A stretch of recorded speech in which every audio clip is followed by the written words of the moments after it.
Galactic calendar 4988 after formation of the Galactic Council. Paper on Humanity's First Contact Wars by Pretis Sex. It has been nearly 10 centuries since we, the avian people, hailing from the forest world of Tyrum, first fought the then upstart species known as man. Meat, we called them at the time. Weak is what we considered them. Pathetic is how we saw them. We were wrong. The humans, as this race of man called themselves, appeared from a sector in the galaxy we had barely even explored. The last surveys done some 10 millennia ago, just before solar storms and gravity vortices made the entire sector deemed uninhabitable. Our forebears believed that to be the case. They called it the dark sector. Our forebears believed wrong. We believed wrong. I was a young Tyrum soldier at the time, barely into adulthood, at 150 years of age. I was full of zeal, patriotic fervor burning through my veins, and rallied to the call to arms when news spread of this new species that had entered the galactic stage, a species that spoke languages which none of the established council races could understand, a species that originated from within the dark sector. They spread like a disease. On every world they colonized, their numbers swelled rapidly until, just a few decades later, members of those colonies joined in on the next push to colonize more planets. According to humanity, it took them only 5 short centuries to colonize the entire sector. Of course, we would much later discover that their sense of time differed greatly from ours. What they considered to be a year equated to roughly 2 years for us. That still meant that in our years, they spent just a millennium colonizing an area just over half that of Tyrumian space. That is just over half of our average expected lifespan. It took us generations upon generations to conquer the territory my people now possess. How I wish I was more knowledgeable when I first held a civil conversation with a human. They were just so different, so indescribable that words alone simply cannot describe it. I am getting ahead of myself here. Curse my enhanced age. I was a fresh Tyrum soldier then, young, stupid, prideful, arrogant. Why wouldn't I have been? I was a member of the galaxy's finest military, wielding the most modern weapons developed in our realm, having received the best training that can be given in a controlled environment, as the galactic rules of warfare dictated. I and many of my now-deceased friends did not believe that there was any power out there that could face us and hope to win. Now that I am far older, far more knowledgeable, and greatly humbled by the experiences and events I lived through in those 5 short years of war with the humans, and the decades of war that followed. Now, in my advanced age, I find that the cause of it all was just as stupid as I was back then. It all began shortly after the first contact between our sworn enemies, the Tunpins, a carnivorous species hailing from the first-class hellworld, Tunpinkas, and a human mining flotilla encountered one another in a mineral-rich asteroid field just inside the border of the dark sector. The Tunpin delegation welcomed the humans with open arms, quite literally. All 6 arms were spread out in welcome, if the recording of their first official meeting was anything to go by. At first, relations were cordial, with the usual treatises were signed as per Act 5, Section 3, Subsection 906, as dictated by the Galactic Council. But then came the encroachments. Humanity began colonizing planets that my people had long ago laid claim to. Our people were furious. Citing Section 9 of the Galactic Agreement, the part that a species may enter open conflict with an invading species, if the invaders are actively colonizing within your territory. I wasn't a participant of the first battle, but reports only increased our morale when it was said that we mowed down the humans in their droves. The few that resisted put up a decent fight. But against hordes of mechs and our highly trained and disciplined troops, our losses were insignificant to the numbers we slew. It wasn't until the 5th planet that everything changed. A quarter year since the first battle. It was here that, what was that human saying again? Oh, right. It was here that shit hit the fan and everything changed. Whilst landing our forces, we were suddenly beset upon by human aircraft that tore gaping holes into the hulls of our transports and destroyed our thrusters with their weapons. I was fortunately already deployed on the ground, marching against what appeared to be a star-shaped compound. Upon reaching the open ground surrounding the strange structure, our aircraft battling it out with theirs far above our heads, the first true battle between us and the humans began, and it was a massacre. I believe some additional information is required for you reading this written record in the future.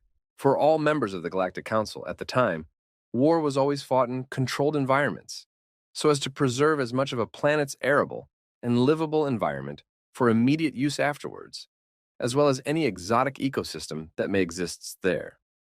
Armies always fought in wide, predetermined formations, and ended when one side determined that the casualty number were too great, or a section of the formation broke under the pressure and fled. So used to this tradition, were we that we expected the humans to do the same? The humans, on the other hand, had rules of war that their soldiers followed as well. But those same rules also were contradictory to everything we knew about warfare. Whilst forming up into battle formation, we were beset upon by their artillery, their shells bursting above our heads, shrapnel shredding through our ranks, particularly those in front of the explosions, our unarmored backs proving to be a massive weakness, whilst I witnessed a small splinter of jagged shrapnel bounce harmlessly of my armored chest. Chaos erupted as some commanders ordered a retreat, whilst others ordered an all-out attack. I was one of the fortunate ones who had an experienced commander, who gave the order for an ordered retreat, keeping our armored front facing the human fortress. But the event stung. The first defeat of our people in centuries, the first of many more to come. High Command ordered us off the planet when a human war fleet arrived to battle it out with our fleet. 4 massive dreadnoughts and an uncountable number of cruisers and frigates battled it out with our ships, whilst their starfighters swarmed our fleet. We knew that we had no choice but to cut our losses and retreat. But it didn't stop there. All across the border, human fleets of similar complements began attacking and defeating our forces in rapid succession, their tactics simply too foreign to us to comprehend. The humans were rather fond of something called blitzkrieg, and we had no counter to it. They cut through our formations with relative ease. Their heavily armored vehicles, these tanks, destroying our mechs even as they sped over rough terrain. The forces that followed rapidly pushing through the hole their tanks created, before separating and attacking our units in the rear, or piercing through to our command posts. Our saving grace was when we fortified ourselves within our civilian centers.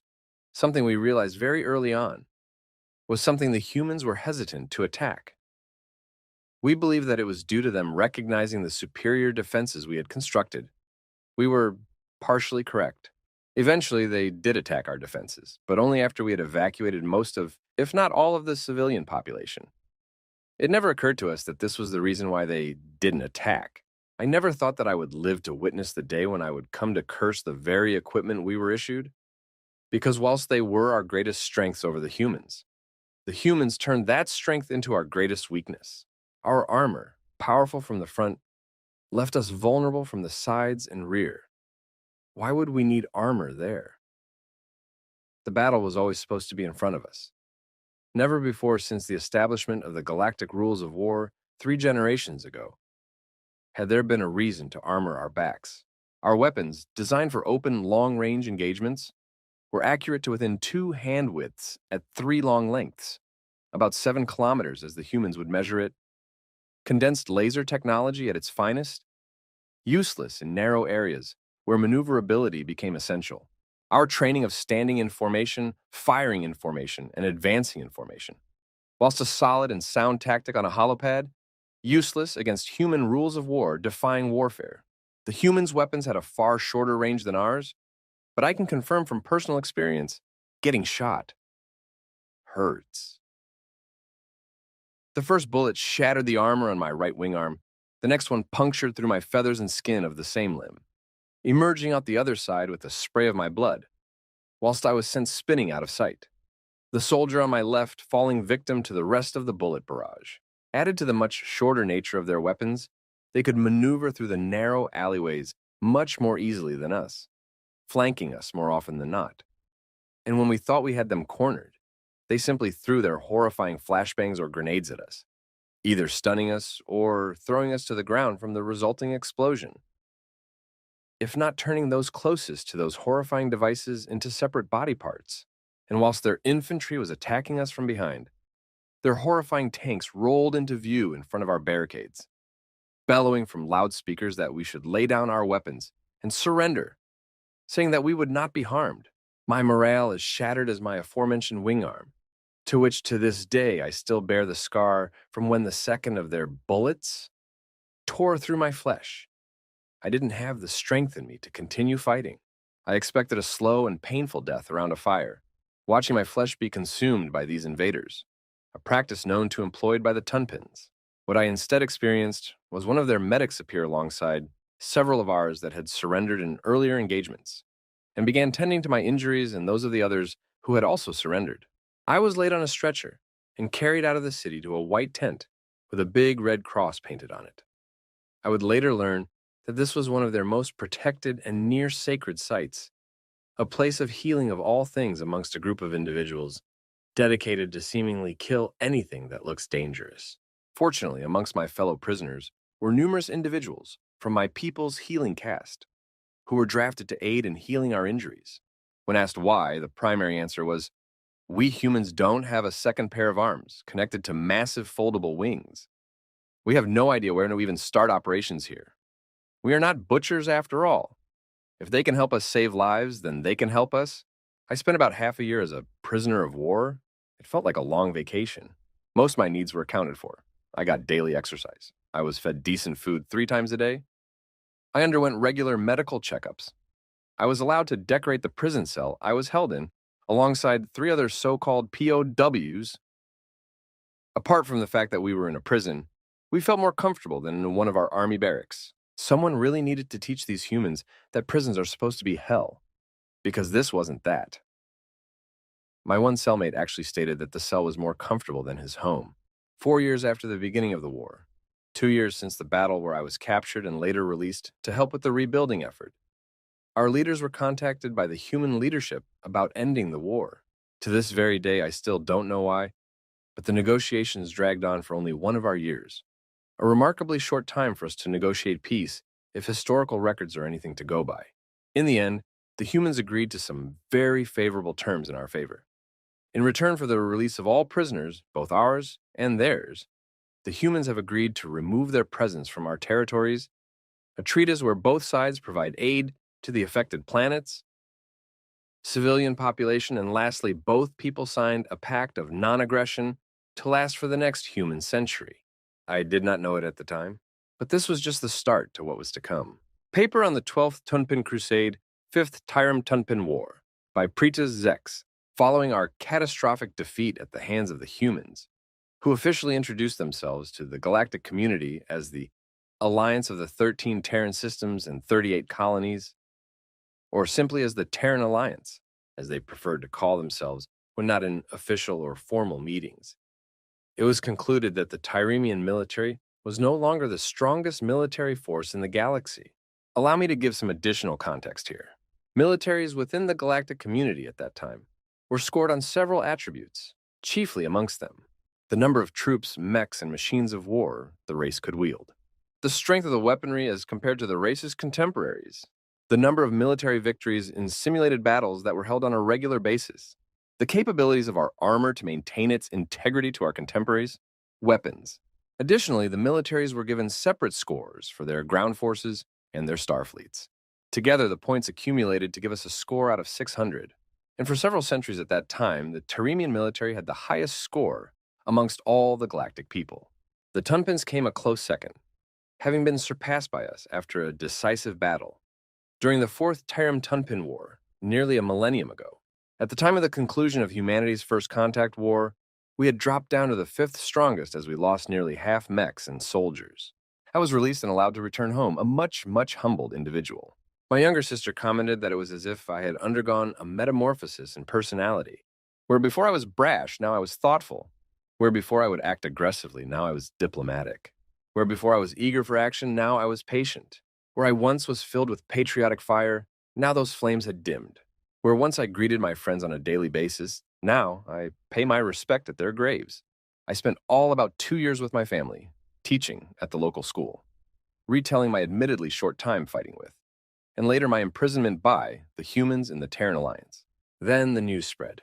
The Tunpin had declared war, using the obscure and mostly forgotten 18th Act of the Galactic Treaty, citing an ancient debt we supposedly owed them, and thus they laid claim to a full quarter of our territory. Of course, there was no evidence to support their claim, but since there was nothing preventing the Tunpin from engaging in martial actions, Whilst an investigation is ongoing, as per Act 18, Section 2 of the same treaty, everyone knew what was going to happen. Having grown up within the area of space the Tunpin claimed as theirs, I re-enlisted into the military, this time determined to fight to the bitter end to defend my family, who were now in real danger. For unlike the humans, the Tunpin knew not what mercy was, or what a prisoner was. But unlike with the humans, we showed the galaxy that although we were no longer the strongest military, we were still a formidable foe for anyone, as the Tunpin discovered when we defeated their initial incursions.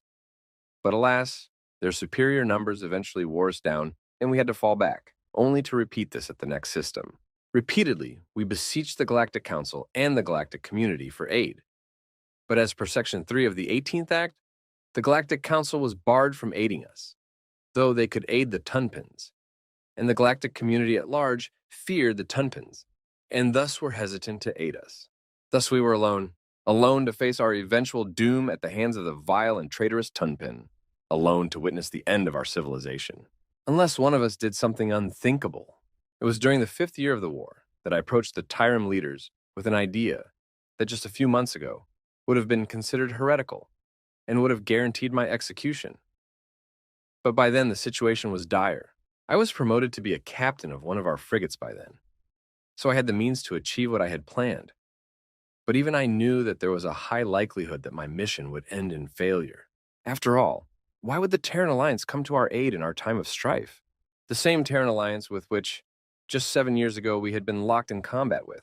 We believed them to be allied with the Tunpin, but they were our only hope that we could see. And thus, I gathered up a crew of like-minded individuals, all of whom had also fought the humans just 7 years prior, and had been humbled just as I had been, all of whom followed me willingly, without question. For we had learned one important lesson from the humans during our imprisonment, that there is more to family than just blood ties. For 3 weeks we traveled, eventually reaching the human system of Sol. And there we learned the terrible truth of the humans. Strength. They were Death Worlders. By our initial scans, their homeworld was the highest level of Death World we believed to be capable of supporting such advanced life. They seemingly had evolved for war and had mastered the art of war, if our defeat was anything to go by. But I digress. Upon our arrival, we were greeted with the sight of enormous defense platforms and construction yards that are comparable in size to ours, if not bigger. And from what I could see, at least 10 new dreadnoughts were being constructed, alongside at least 30 smaller craft. And then there were the active warships. They clearly knew we were coming and had deemed us not worth a threat. Thus, we were escorted into a docking bay at one of the space stations surrounding the planet. Not long after, we were granted an audience with the human leadership, pleading our case, begging them to renounce their alliance with the Tunpin and aid us. We explained what happened after the end of the First Contact War.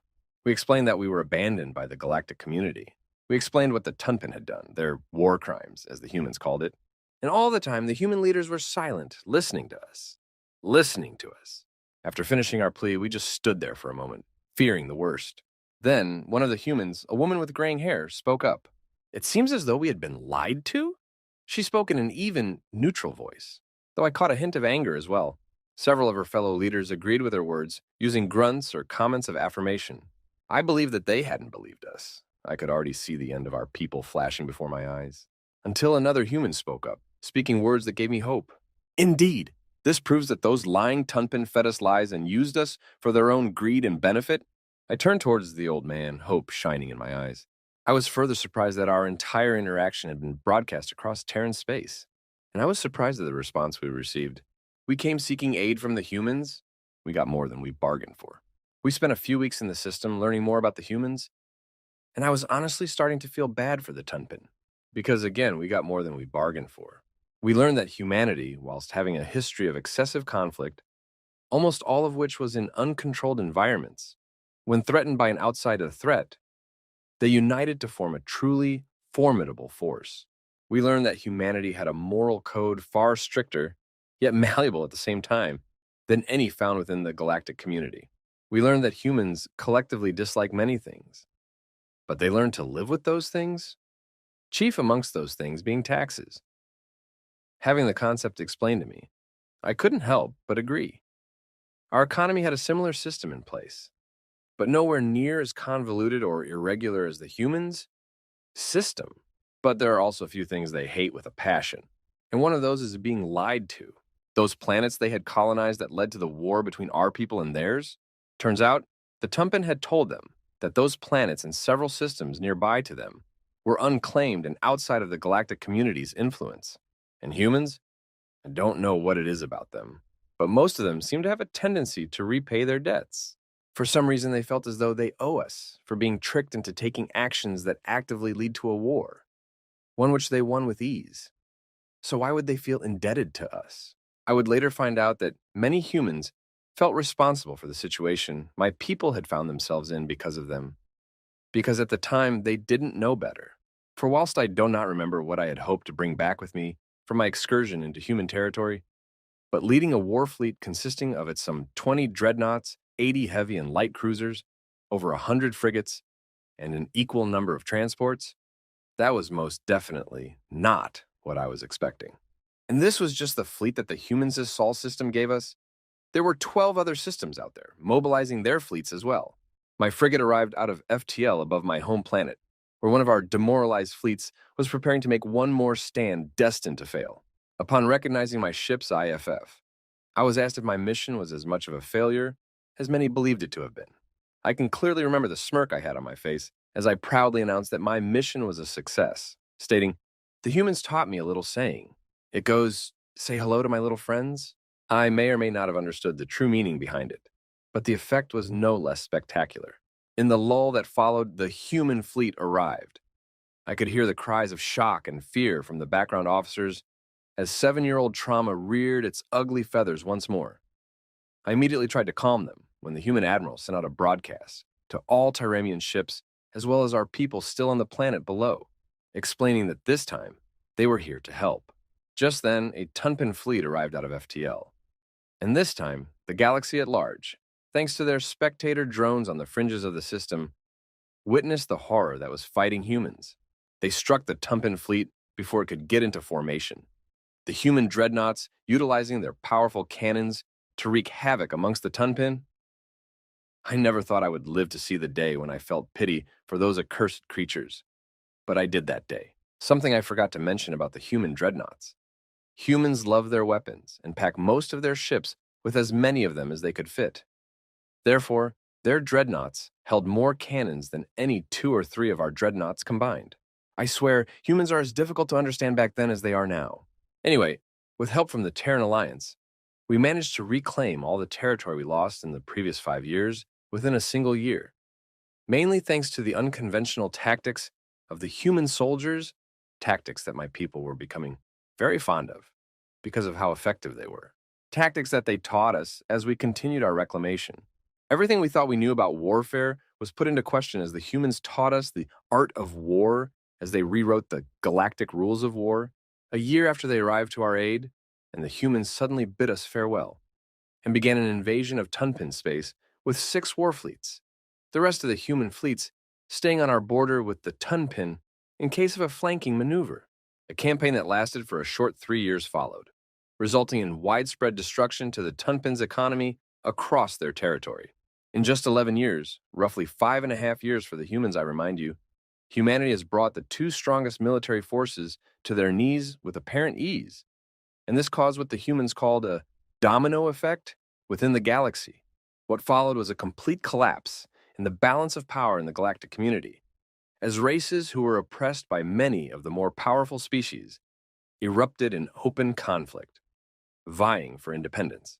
We Terem weren't unaffected by this, as we had 3 of those outbreaks, though we managed to avoid any major loss of life by having the humans mediate negotiations between us. And in the meantime, the Galactic Council broke apart as the fires of war and resentment, sparked by a simple first contact between 2 species and the 2 following wars, spread across the galaxy. In the end, it fell to us, the Tyrant people, the humans, and those who have decided to ally themselves with us, to recreate the galactic peace we once enjoyed so long before. We the Tyrant, once the mightiest military in the galaxy, now the ones gathering the races once more into a new council of races. A daunting task, but we weren't afraid, for at that time we had something that no other species from the former galactic community had, because we made the humans to call friends.